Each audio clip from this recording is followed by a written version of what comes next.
Hello नमस्ते प्रणाम हर हर महादेव। तो कैसे हैं आप सब गाइस। आज का ये वीडियो हमारे केमिस्ट्री के चैप्टर नंबर 1 जिसका नाम है विलियन, उसमें जितने भी महत्वपूर्ण परिभाषा है, ठीक है, सबको कवर किया गया है। तो वीडियो में अंत तक बने रहिएगा। उससे पहले आइए देखते हैं कि हमारे आज की इस वीडियो में कौन कौन से महत्वपूर्ण टॉपिक हैं। ठीक है, तो हमारा टॉपिक है हेनरी का नियम जो कि नंबर 1 पे है। फिर है राउल्ट का नियम, फिर है मोलरता की परिभाषा, मोललता की परिभाषा, मूल प्रभाज, आदर्श तथा अनादर्श विलयन और परासरण दाब, मोलर अनमन स्थिरांक, मोलर उन्नयन स्थिरांक, वन ठप गुणांक। गाइस आज का ये वीडियो जो है जितने भी टॉपिक लिए गए सब बोर्ड के पॉइंट ऑफ व्यू से बहुत ही महत्वपूर्ण इंपॉर्टेंट है। ठीक है, तो सभी इंपॉर्टेंट डिफिनीशन के साथ जो हर वर्ष यूपी बोर्ड के परीक्षा में पूछ जाते हैं। आइए शुरू करते हैं। तो गाइस मेरा पहला टॉपिक है हेनरी का नियम। तो हेनरी का नियम क्या होता है? इस नियम के अनुसार स्थिर ताप पर किसी गैस का द्रव्य विलेयता उस गैस के दाब के समानुपाती होता है। गाइस हेनरी का नियम बहुत ही आसान नियम है जो कि हर वर्ष पूछता है 2 नंबर में। ठीक है, इस नियम के अनुसार स्थिर ताप पर, जो ताप होना चाहिए वो स्थिर होना चाहिए, स्थिर ताप पर किसी भी गैस का द्रव्य विलेयता, किसी गैस को हम द्रव्य में मिलाते हैं। ठीक है, तो किसी भी गैस का द्रव्य विलेयता उस गैस के दाब के समानुपाती होता है। इसका फॉर्मूला हो जाएगा P proportional to X, P is equal to KH X।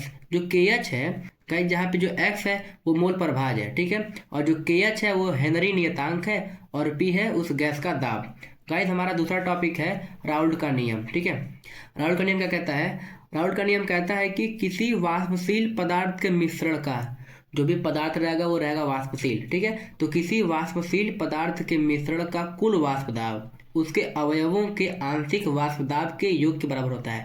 जो उस विलयन में जो उसके अवयव हैं, विलेय और विलायक, ठीक है, उनके आंशिक वाष्प दाबों के योग के बराबर होता है। फॉर्मूला हो जाएगा कुल वाष्प दाब P is equal to PA plus PP। Guys जो A है वो विलेय है और जो B है वो विलायक है। ठीक है, राउल्ट के नियम के आगे, ठीक है, उसके बाद वो लिखेंगे जब वाष्पशील पदार्थ का आंशिक वाष्प दाब उसके मूल प्रभाज के समानुपाती होता है। PA डायरेक्टली प्रोपोर्शनल टू मूल प्रभाज। PA है तो XA है, मतलब अगर हम विलेय का आंशिक वाष्प दाब लेंगे तो विलेय का ही लेंगे मूल प्रभाज। ठीक है, इसमें बनता है केस नंबर 1। क्या बनता है? जब दोनों यौगिक वाष्पशील हों तो P बराबर P naught A X A plus P naught B X B. जो P नॉट ए और P नॉट बी है वो शुद्ध अवस्था में आंशिक वाष्प दाब होता है जिसका मान की दिया रहता है। ठीक है, जब भी आप सवाल लगाएंगे तो उसका मान दिया रहेगा। और दूसरा केस बनता है कि जब एक यौगिक अवाष्पशील तथा दूसरा यौगिक वाष्पशील हो, मतलब विलायक तो वाष्पशील द्रव्य करेगा और विलेय जो है वो अवाष्पशील रहेगा। ठीक है, आपका विलायक रहेगा वाष्पशील और विलेय रहेगा अवाष्पशील। तो उस कंडीशन में होगा P naught B minus P upon P naught B is equal to XA। ठीक है, उसके बाद गाइस आता है राउल्ट के नियम की सीमाएं। तो यह नियम तनु विलयनों पे लागू होता है। गाइस अब बढ़ते हैं अपने अगले प्रश्न की ओर। हमारा अगला प्रश्न है मोलरता की परिभाषा। ठीक है, तो किसी विलयन के 1 लीटर अर्थात 1000 ml आयतन में विलेय के 1 ग्राम मोलों की मात्रा घुली होने पर यह विलयन की मोलरता कहलाती है, जिसे हम कैपिटल M से प्रदर्शित करते हैं।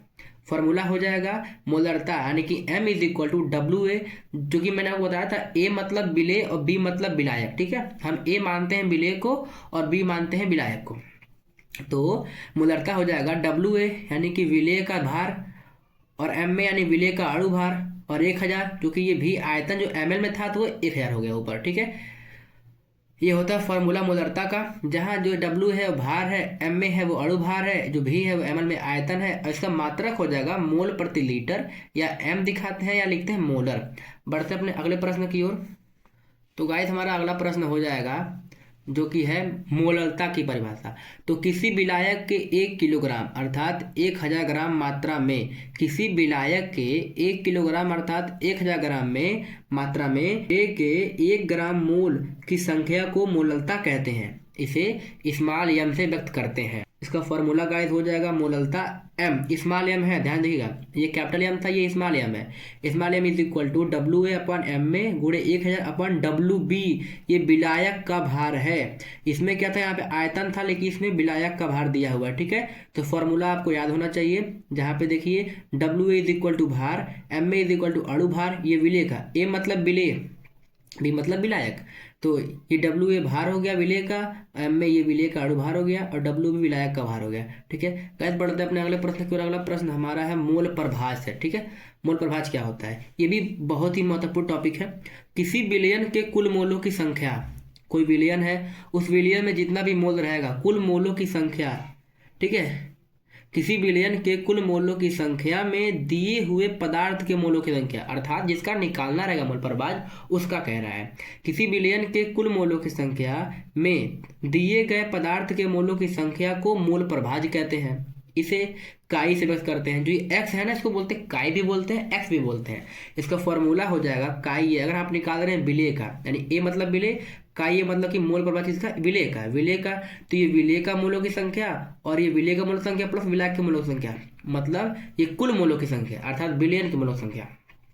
तो अगर आप निकालेंगे विलायक के मोलों की संख्या, मतलब विलायक का मोल प्रभाज निकालेंगे, तो इसमें हो जाएगा विलायक का मोल और इधर कुल मोल। ठीक है, और एक फॉर्मूला होता है X A plus X B is equal to 1, यानी कि विलेय के मोल प्रभाज और विलायक का मोल प्रभाज जब जोड़ेंगे तो एक आएगा, ये होता है। देखिए आगे, जहाँ पे जो एन ए है वो मोलों की संख्या है और जो N A plus N B है वो कुल मोलों की संख्या है।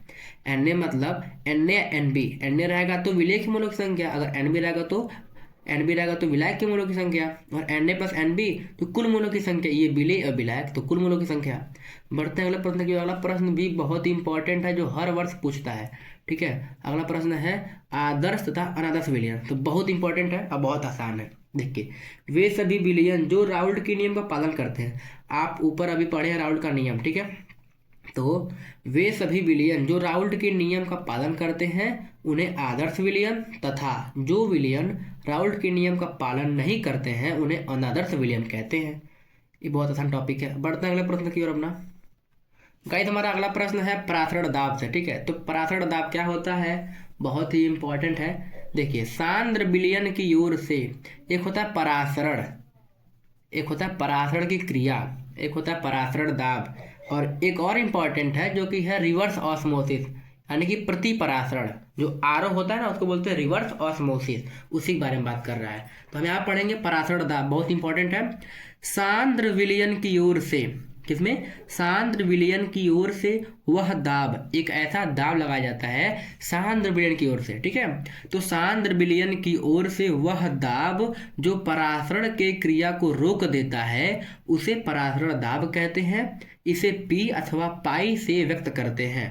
फॉर्मूला हो जाएगा पी भी बराबर एन आर टी, भी नीचे भेज दिए हैं, P बराबर एन बाई भी आर टी। अब देखिए, जहाँ पे ऐसे ही गाइस आप लोग पेपर में लेके आइएगा, P मतलब परासरण दाब, N मतलब मोलों की संख्या, R एक स्थिरांक है जिसका वैल्यू होता है 0.0821, भी यहाँ पे आयतन है, T तापमान। अगला प्रश्न गाइस है मोलर अनमन स्थिरांक, बहुत बहुत बहुत इंपॉर्टेंट, मोस्ट इंपॉर्टेंट। ठीक है, मोलर अनमन स्थिरांक से आप क्या समझते हैं, जब किसी विलेय का, ध्यान सुनिएगा, जब किसी विलेय का 1 ग्राम अणुभार, जब किसी विलेय का 1 ग्राम अणुभार किसी विलायक के 1000 ग्राम में घुला हो तो विलायक में जो अनमन होता है, अगर हम विलेय को विलायक में घोल दें, यानी विलेय के 1 ग्राम को विलायक के 1000 ग्राम में घोल दें, तो विलायक में जो अनमन अर्थात कमी होता है वह मोलर अनमन स्थिरांक कहलाता है। इसे KF से व्यक्त करते हैं। फॉर्मूला हो जाएगा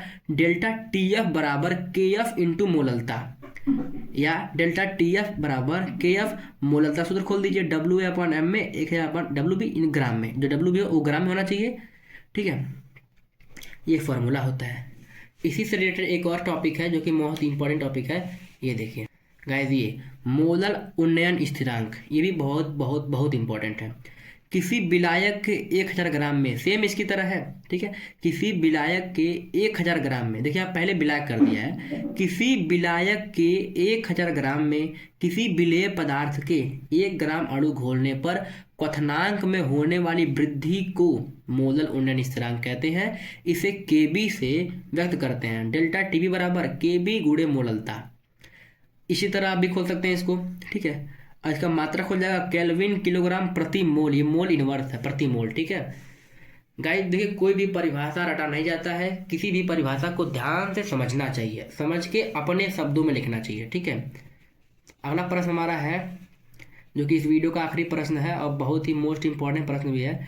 वान ठा गुणांक से आप क्या समझते हैं? वान ठा गुणांक होता क्या है? ठीक है, देखिए गाइस, इसमें क्या है, जब कोई विलेय पदार्थ विलयन में वियोजित या संयोजित हो जाता है तब वान टाप गुणांक आई का प्रयोग करते हैं। यानी वान टाप गुणांक को आई से दिखाते हैं और कुछ यहाँ पे 3 पॉइंट लिखा हुआ है। अगर वियोजन होगा, वियोजन के लिए आई का मान 1 से कम होता है, यानी जब आई का मान 1 से कम होता है ना तो वहाँ पे होता है वियोजन। और जब आई का मान 1 से ज़्यादा होता है, सॉरी गाइस, उल्टा हो गया। वियोजन के लिए जब आई का मान 1 से अधिक होगा ना गाइस, वियोजन के लिए क्या होता है, आई का मान 1 से अधिक होता है। संयोजन के लिए आई का मान 1 से कम होता है, अर्थात जब आई का मान 1 से अधिक रहेगा तब वह वियोजन होगा, और जब आई का मान 1 से कम रहेगा तब उसमें संयोजन होगा। और जब आई का मान 1 के बराबर होगा तो ना ही वियोजन होगा ना ही संयोजन होगा। गाइस, उम्मीद करते हैं आज का ये वीडियो आपको बहुत अच्छा लगा होगा। अगर अच्छा लगा हो तो प्लीज़ वीडियो को लाइक कर दीजिए। Thanks for watching, bye bye, मिलते हैं नेक्स्ट वीडियो में।